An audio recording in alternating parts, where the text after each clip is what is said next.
सियावर राम चंद्र की जय। उमापति महादेव की जय। अयोध्या राम लला की जय।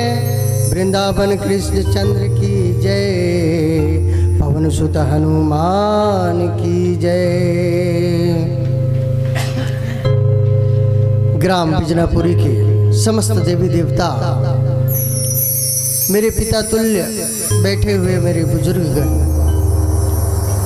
मेरी माता तुल्य कौशल्या स्वरूप मेरी माताएं, सीता स्वरूप मेरी बहनें, कृष्ण बलराम की तरह मेरे छोटे छोटे प्यारे बाल गोपाल सखाओं, राधा रानी की तरह छोटी छोटी बालिकाओं, आप सबके चरण कमल में राम से बड़ा राम का नाम मानस परिवार मंदिर हसौद की ओर से सत सत नमन है, सत सत नमन है। साथ ही साथ मैं वंदन करना चाहूँगा कि नीरछीर विवेकी हमारे ज्ञान के भंडार हमारे पीछे बैठे हुए हैं, मंथन करने वाले ऐसे महान ज्ञानी नीरछीर विवेकी निर्णायक गण के श्री चरण कमल में हमारी मानस परिवार की ओर से सत सत प्रणाम है, सत सत प्रणाम है। और अवैया जवैया सबला बटोर के रखैया हमारे उद्घोषक महोदय बड़े सुंदर गुड़तुर बोली के धनी आपके श्री चरण कमल में राम से बड़ा राम का नाम मानस परिवार सत सत अभिनंदन करती है, सत सत प्रणाम करती है। राम से बड़ा राम का नाम। कभी बाबा तुलसीदास जी कहते हैं, कलयुग तरन उपायन कोई और राम भजन रामायण दोई। कलयुग में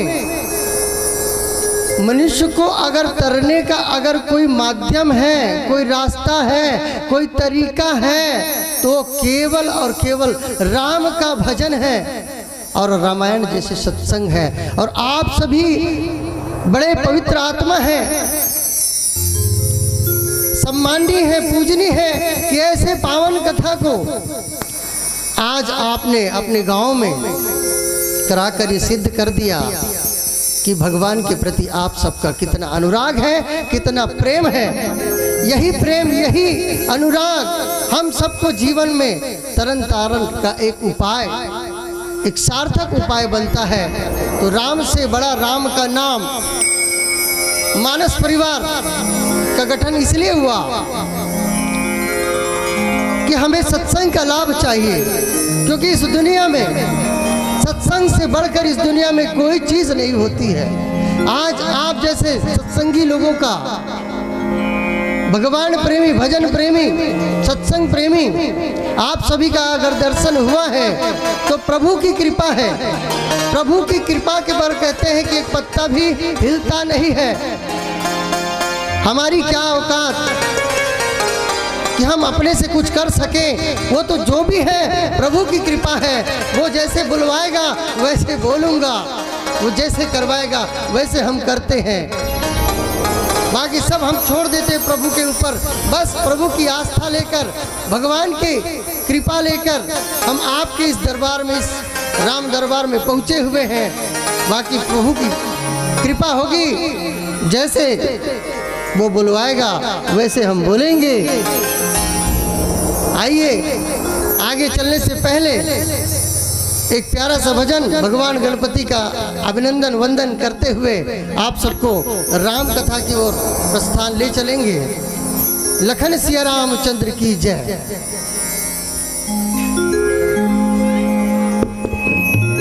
सियावर रामचंद्र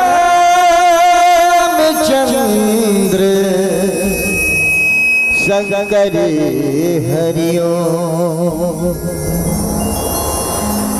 गुरु ब्रह्मा गुरु विष्णु गुरुदेव महेश्वरा गुरु साक्षात् परम ब्रह्म तस्मै श्री गुरुवे नमः। दुर्गा दुर्गति दूर करो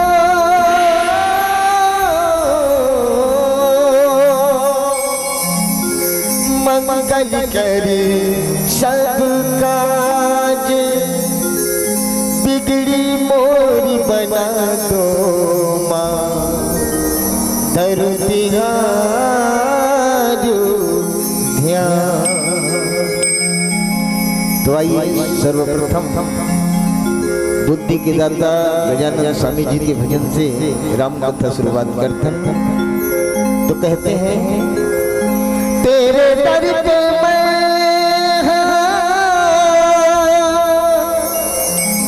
तेरे दर पे मैं झोली लेके आया मन में आसी पीरो नैना तेरे तरस को निहारे गणराज सदा आप मेरे हो।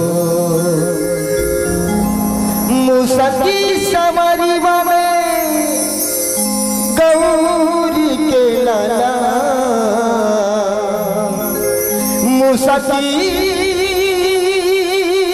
समारी में गौरी के लाला हे गणराज तुझको शक्ति शक्ति नमन हे महाराज तुझको शक्ति शक्ति नमन। मुसकी सवारी बन गौरी के लाला मुसकी सवारी बन गौरी के लाला हे महाराज तुझको शक्ति शक्ति नमन हे गणराज तुझको शक्ति शक्ति नमन।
जल्दी से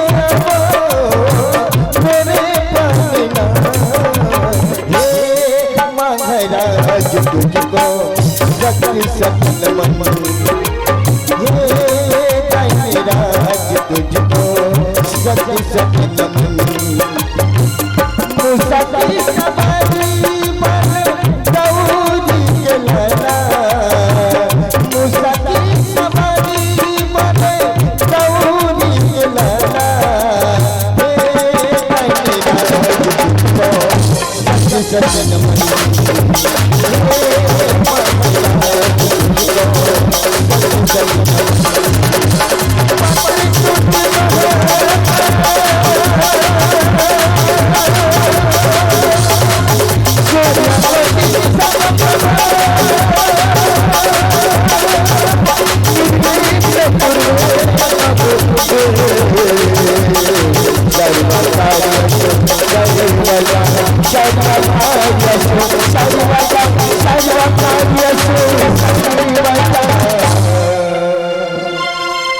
प्रेम से बोलिए लंबोदर भगवान की जय।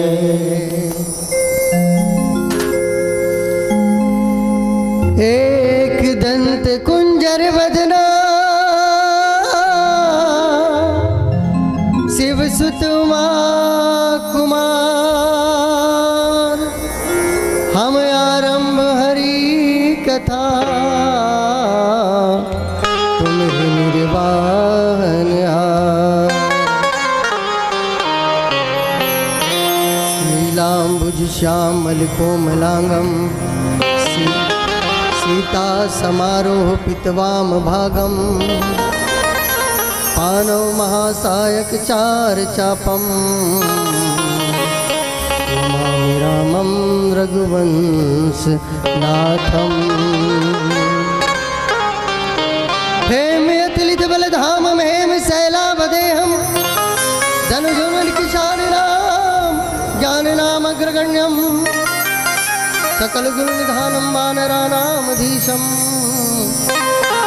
रघुपति प्रिय भक्तम बात जातम नमामि।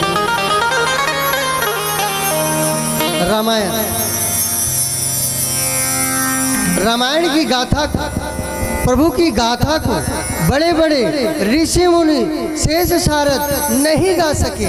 उसने कहा है कि 7 समुद्र की मसी करूं लेखन सब बनराई धरती सब कागज करो हरि गुण लिखा न जाई। गोस्वामी तुलसीदास बाबा कहते कि 7 समुद्र की मसी करूं लेखनी सब बनराई। प्रभु की महिमा को अगर लिखने की कोशिश किया जाए लिखा जाए तो 7 समुद्र 7 सागर है उसको स्याही बना लिया जाए और जितने भी वन में झाड़ झड़ोखे हैं उनको अगर कलम बना लिया जाए पेन बना लिया जाए और धरती जहां तक क्षितिज तक फैली हुई है उसको अगर कागज बना लिया जाए और लिखने के लिए अगर बैठा जाए तो समुद्र रूपी स्याही भी कम पड़ जाएगा, वन रूपी झाड़ झड़ोखा रूपी कलम भी कम पड़ जाएगा और धरती रूपी कागज भी कम पड़ जाएगा। लेकिन भगवान की जो महिमा है वो अगम अपार है, उसको कभी लिखा नहीं जा सकता है। वो स्वामी तुलसीदास बाबा खुद कहते हैं कभी न हो मैं चतुर कहाऊं और मति अनुसार राम गुण गाऊं। एक बढ़िया चीज लिखा गोस्वामी तुलसीदास बाबा, बहुत बढ़िया चीज लिख दिया है। क्योंकि आजकल जो हो रहा है प्रतियोगिता हो रही है, कंपटीशन हो रही है। रामायण का किसी प्रकार का कोई प्रतियोगिता नहीं, हाँ कला की जरूर प्रतियोगिता होती है। कौन कितना अच्छा वक्ता है, कौन कितना अच्छा पेड़ बजाता है, कौन अच्छा गीत गाता है, संगीत का प्रतियोगिता होता है। बाबा गोस्वामी तुलसीदास कभी न हूँ मैं चतुर कहाऊं मति अनुसार राम गुण गाऊं। एक कोशिश इतने बड़े गोस्वामी तुलसीदास बाबा जिन्होंने रामायण की रचना की, वो कह रहे हैं कि मैं कोई चतुर इंसान नहीं हूँ, मैं कोई कवि नहीं हूँ, कोई महान वक्ता नहीं हूँ, कोई महान लेखक नहीं हूँ। अपने आप को वो दर्शा रहे हैं, बता रहे हैं। तो आपके बीच तो मैं बैठा एक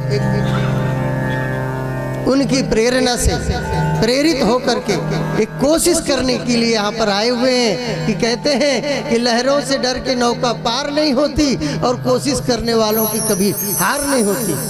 आपके बीच आए हैं तो एक कोशिश करने के लिए आए हैं, राम के भजन को, राम के गाथा को आपके बीच परोसने की कोशिश कर रहे हैं। और इतना बढ़िया प्रसंग है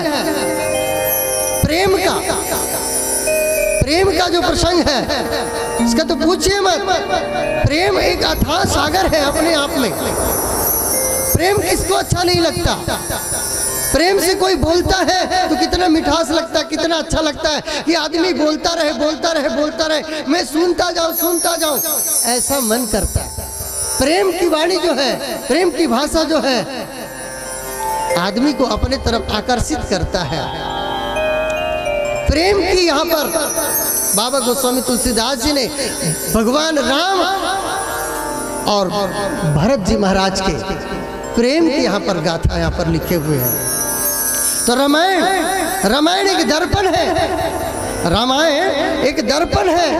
इस दर्पण में हमको अपने आप को देखना होगा। जैसे हम दर्पण के सामने जाते हैं तो हमारे के चेहरे के हाव भाव को बता देता है कि तेरे चेहरे में यहाँ पर गड़बड़ है, उसको सुधार लेते हैं। क्योंकि दर्पण जो है हमेशा सत्य को दर्शाता है, सत्य को सामने रखता है। जो हमारे चेहरे का हाव भाव होता है उसको सामने रख देता है। बाल अगर बिखरा हुआ है तो दर्पण बता देता है, चेहरे में दाग है तो दर्पण बता देता है। लेकिन हमारे चरित्र रूपी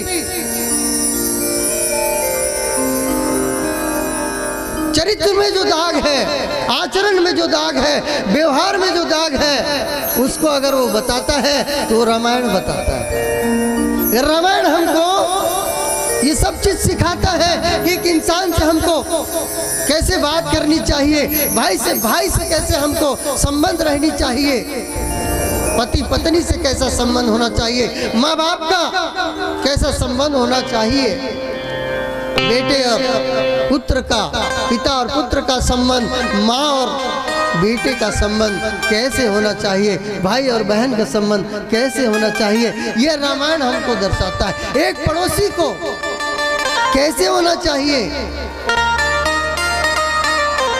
एक नगरवासी को कैसे होना चाहिए, वो रामायण बताता है। हमको और कहीं जाने की जरूरत नहीं है। अपने चरित्र को अगर झांकना है, देखना है, पढ़ना है कि हम किस दिशा में जा रहे हैं, तो हमें रामायण को पढ़ना चाहिए। लेकिन आज के पहले कुछ अलग बात हुआ करती थी। हमारे दादाजी के ज़माने में बात हुआ करती थी, जब तक 2 चौपाई वो पढ़ता नहीं था तब तक वो भोजन नहीं करता था। इधर चंदन लगाता था, इधर चंदन लगाता था। छोटे छोटे होते थे तो हम लोग भी करीब में बैठ जाते थे। वो संस्कार, लेकिन आज के संस्कार, आज वो संस्कार नहीं है। संस्कार धीरे धीरे लुप्त होते चले जा रहे हैं। हर कोई खूबसूरत दिखना चाहता है। उस खूबसूरत दिखने के लिए पता नहीं किस किस तरह के लोग कपड़े पहनने लगे हैं, किस किस तरह के काम करने लगे हैं। रामायण हमें घर घर में फिर से पढ़ने की जरूरत है। कम से कम 2 चौपाई,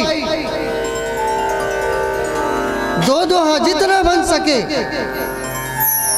एक घड़ी याद हो घड़ी, उन याद हो की याद, तुलसी चर्चा राम के कटे कोटि अपराध। तब जा कर के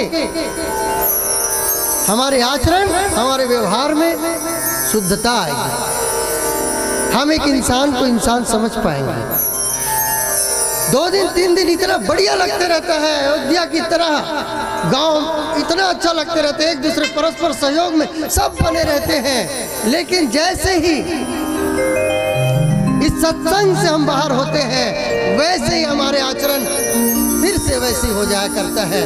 एक ने उदाहरण दिया है, एक बार एक आदमी भैंस को अच्छी तरह से धोता है, नहलाता है।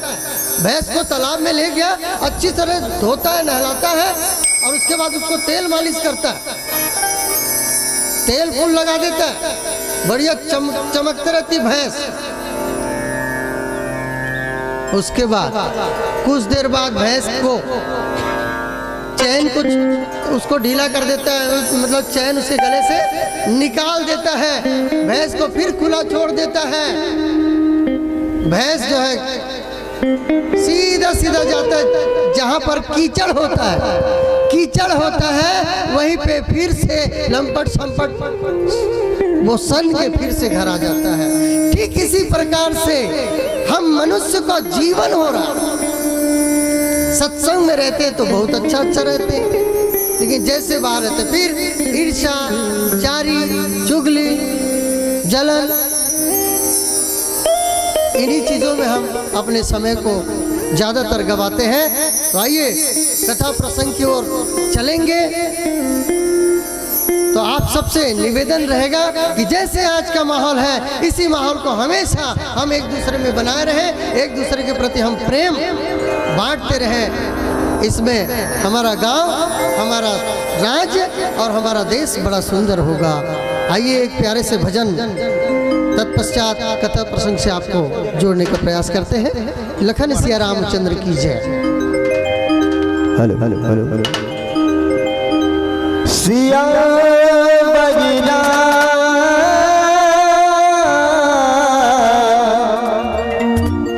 राजा रामचंद्र की जय।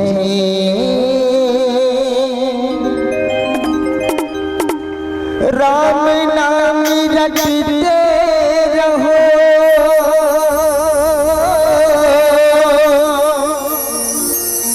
जब तक घट में प्राण, कभी तो दीन दयाल की भनक पड़ेगी का। तो आइए, इस जीवन का कोई ठिकाना नहीं है, कब आना है कब जाना है। तो आइए एक बड़े ही सुंदर भजन, जिंदगी के नए ठिकाना हो राम भजन गुनी गाना। ये जिंदगी के नए ठिकाना, घड़ी घड़ी तय राम जप ले, मौका मिले ना दोबारा। ये माटी के तन माटी में मिल जाही वो दे, ये काया मिले ना मिले ना मिले ना दोबारा। जिंदगी के नए ठिकाना, गावो भजन ठिकाना। जिंदगी के नए ठिकाना, गावो भजन ठिकाना। गई गई गई राम जपले, मौका मिले ना दोबारा। माटी के तन माटी मिल जाए, काया मिले ना दोबारा।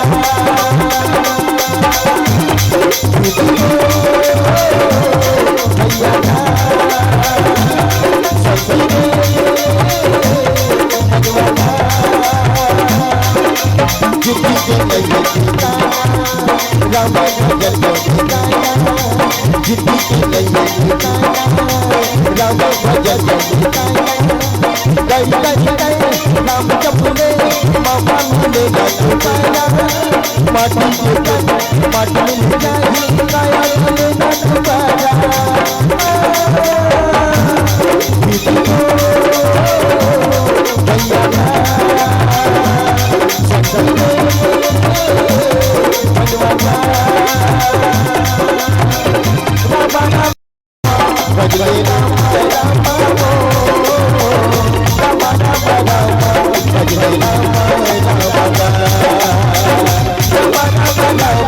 Bye.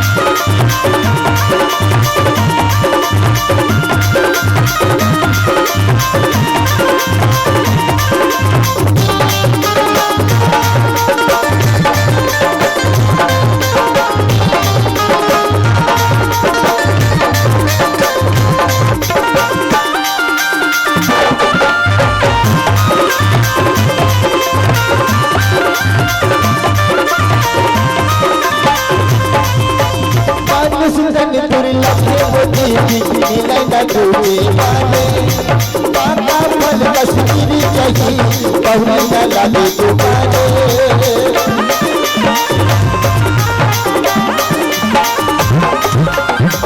सुनन दुर्लभ है वो में न जोड़े लागे बाबा फल कश्मीरी चाहिए बहुरी न लागे दुबारे जिंदगी के नहीं ठिकाना राम भजा ठिकाना जिंदगी के नहीं ठिकाना राम भजा ठिकाना गए राम जपले मौका मिले न दोबारा माटी के तन माटी में जाही काया मिले न दोबारा डूबी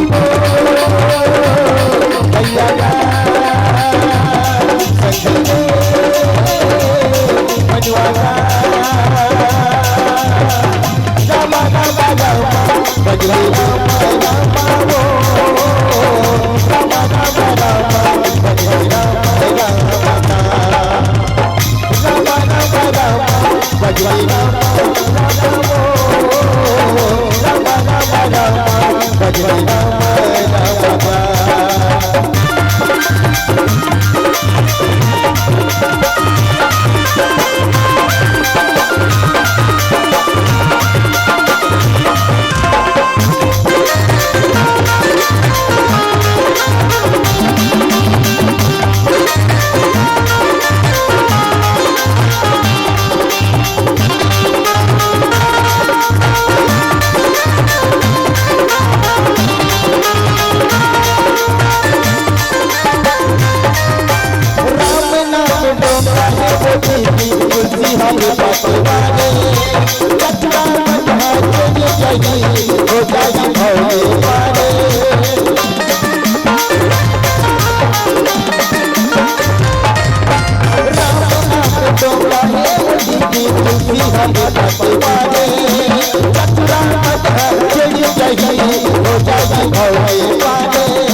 राजा रामचंद्र की जय।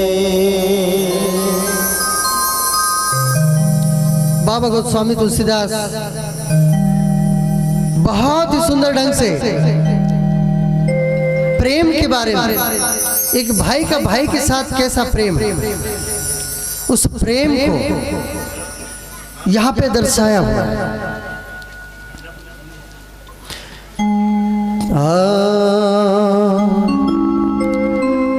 प्रेम अमिय मंदर विरह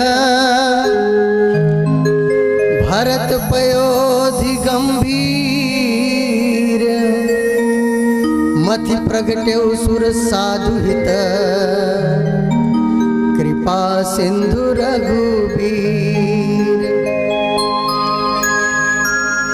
बाबा कहते हैं प्रेम जो है ना अमृत है, और अमृत कैसा होता है? मीठा होता है। अमृत कैसा होता है? मीठा होता है। और अमृत की तुलना प्रेम से हुई, तो प्रेम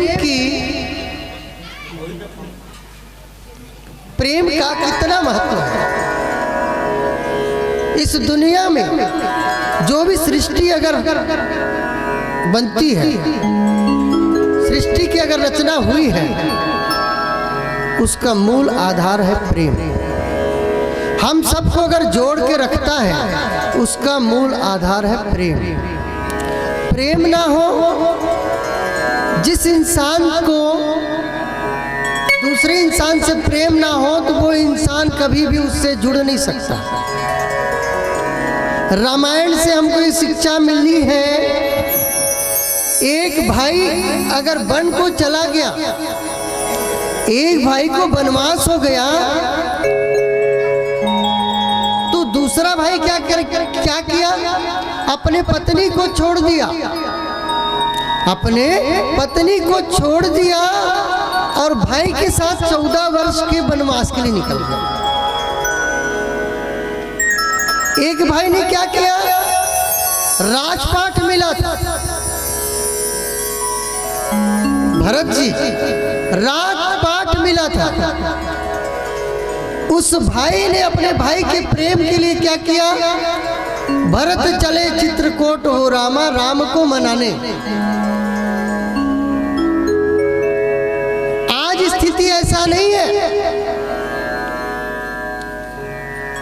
एक भाई बड़ा नेता बन जाता है तो छोटे को जलन हो जाती है। पिछले घटना हुआ है भाई, उसके भाई ने ही भाई को मार दिया। यहां पर त्याग, प्रेम जो है त्याग मांगता है। भरत जी राम जी को मनाने के लिए आ गया चित्रकूट,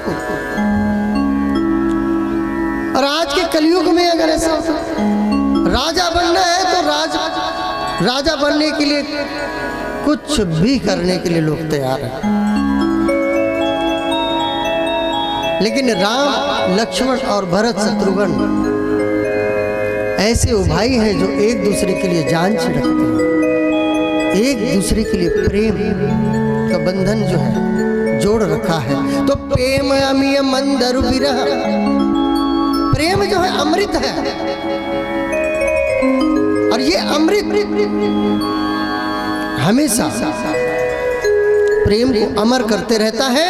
और मंदरु विरह, विरह जो है, दुख जो है, क्लेश जो है, कष्ट जो है, मंदराचल पर्वत है कहता है। दुख की घड़ी आसानी से नहीं बीतती जी, दुख की जो घड़ी है वो आसानी से नहीं कटती है। अभी मैं क्या बताऊं,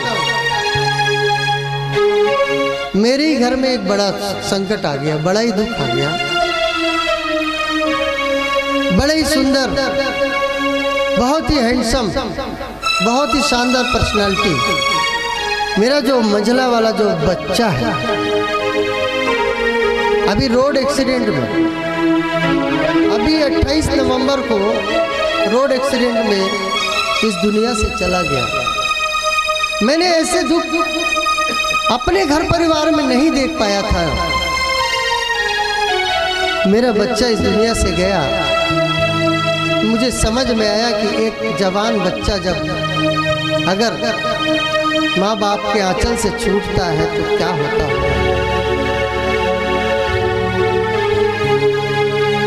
तो जिंदगी का नहीं है ठिकाना। अभी आपने गीत में सुना, जिंदगी नश्वर है भैया। प्रेम सही रूप से हमको करना है तो भगवान के प्रति करना है। बाकी जो प्रेम है जीते जी तक साथ देता है। तो किसी ने कहा है, मौत को अपने सपनों में देखा, सपनों में अपनी मौत को करीब से देखा। थोड़ा सुनिएगा, गौर कीजिएगा, बहुत सुंदर पंक्ति है, लिखा है जिनमें, सपनों में अपनी मौत को करीब से देखा, कफन में लिपटे तन जलते अपने शरीर को देखा। खड़े थे लोग हाथ बांध एक कतार में, कुछ थे परेशान और कुछ थे उदास। दूर खड़ा देख रहा था मैं ये सारा मंजर। तभी किसी ने हाथ बढ़ाकर मेरा हाथ थाम लिया, और जब देखा चेहरा उसका तो मैं हैरान था। जब देखा उसका चेहरा तो मैं हैरान था।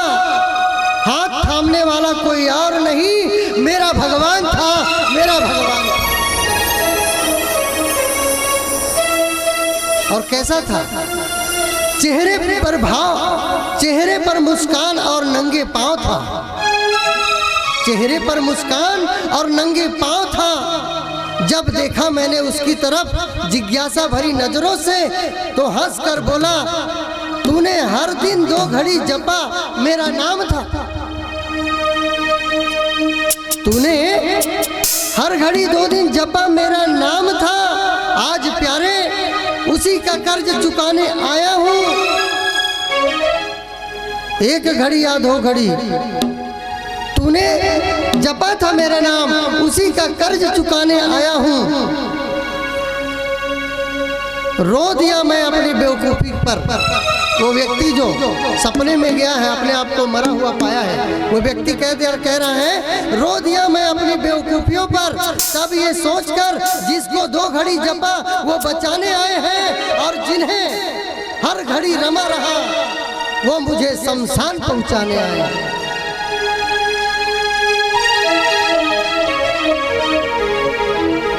तभी खुली आंख मेरी, तभी खुली आंख मेरी। बिस्तर पर विराजमान था, कितना था नादान मैं, हकीकत से अनजान था, हकीकत से अनजान था। सही यही है, यथार्थ यही है कि जिस पर हम जिंदगी भर रमे रहते हैं वो हमें शमशान तक लेके जाता है और जला के आ जाता है। लेकिन सच्चा साथी अगर है तो वो है भगवान, और भगवान से हमको प्रेम करना चाहिए। तो बाबा गोस्वामी तुलसीदास जी कह रहे हैं, प्रेम जो है अमृत है। इस अमृत की वर्षा हर किसी में होनी चाहिए। हर किसी के अंदर भगवान ने प्रेम दिया है, तो प्रेम को लुटाना चाहिए। प्रेम को जितना लुटाओ कभी कम नहीं होता, और बल्कि वो बढ़ता चला जाता है, बढ़ता चला जाता है। अमृत की महत्व जो है कभी खत्म नहीं होगी, कभी खत्म नहीं होती। वैसे प्रेम की महत्ता जो है कभी खत्म नहीं होती। तो प्रेम जो है अमृत है, और दुख जो है, क्लेश जो है, मंदराचल पर्वत के समान है, जो काटे नहीं कटता है।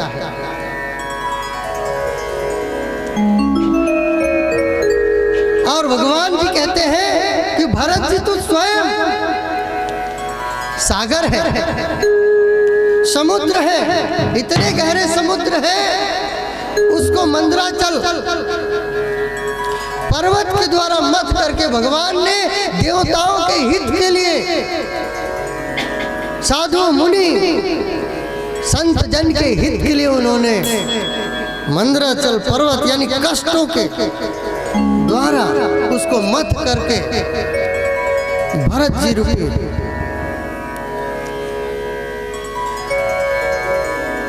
शरीर से उन्होंने प्रेम रूपी अमृत को प्रकट किया है।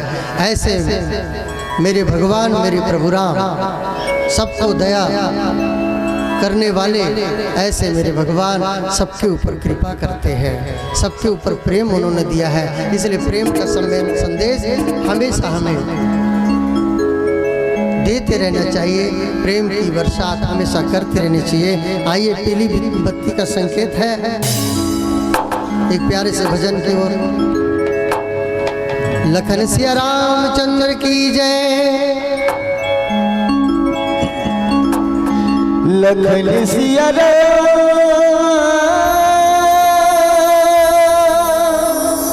चंद्र की जय।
बड़े हम दल शब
भरत प्रिय राम राजा राम चंद्र की जय उमापति महादेव की जय।